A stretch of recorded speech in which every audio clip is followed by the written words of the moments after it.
Bienvenue sur Huntsman Capital Market pour notre quatrième leçon de trading.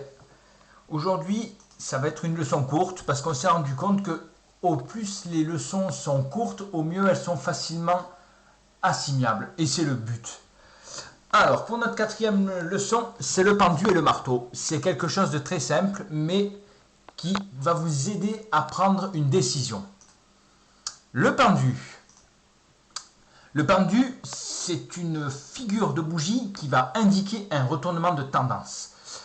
Le pendu est donc une bougie et la mèche donc, que l'on voit sur cette figure doit être au minimum 2 fois plus longue que le corps.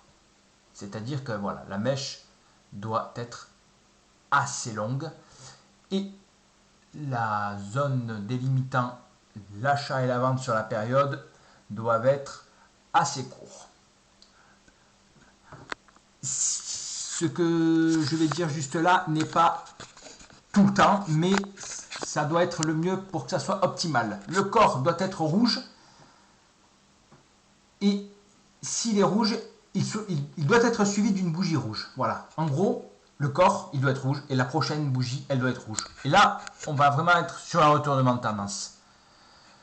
Une clôture sous le corps du pendu viendra confirmer le retournement à la baisse. C'est-à-dire que sur la bougie suivante, si la clôture du corps arrive à ce niveau-là, par exemple,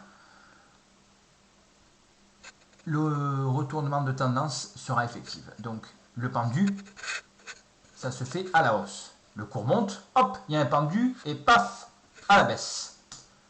Le marteau. Le marteau, c'est la même forme que le pendu, donc c'est-à-dire le corps en haut et la bougie en bas. Il va lui aussi indiquer un retournement de tendance, mais à la baisse. C'est-à-dire, le marteau, il est présent juste après la baisse et il indique une hausse. Le corps du marteau doit être vert et la bougie suivante doit être verte. C'est les conditions optimales. La clôture sur le corps du marteau confirmera le retournement à la hausse. C'est-à-dire que le cours de clôture de la bougie suivante doit être supérieur à ici, à ce niveau-là. Voilà un exemple. Donc, c'est repris sur un graphique de la Bank of America. Donc, ici, on observe un pendu. Vous avez vu, hop, le cours est à peu près à la hausse. Paf, il y a un pendu, c'est à la baisse. Ici, il y a un marteau. Il y a une légère baisse et paf, il y a une hausse. Un deuxième marteau. Regardez ici, regardez bien la souris, il y a une baisse et off, il y a une hausse. Il y a encore un...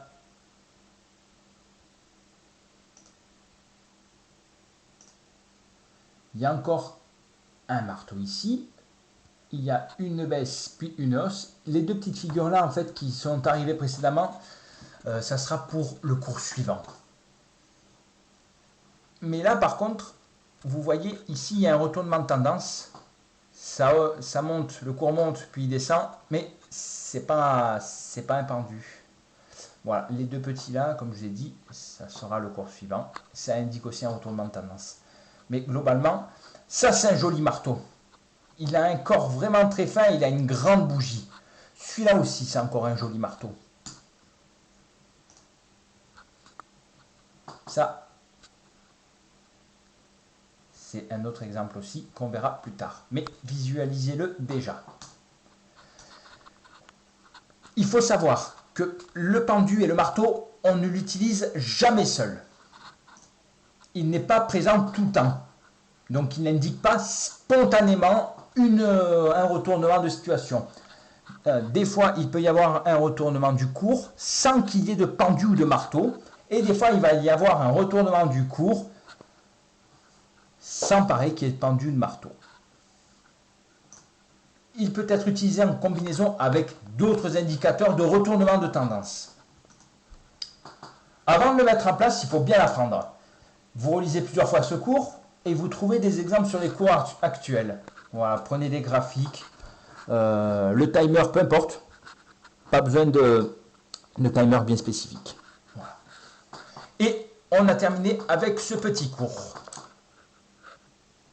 À la prochaine pour le prochain cours.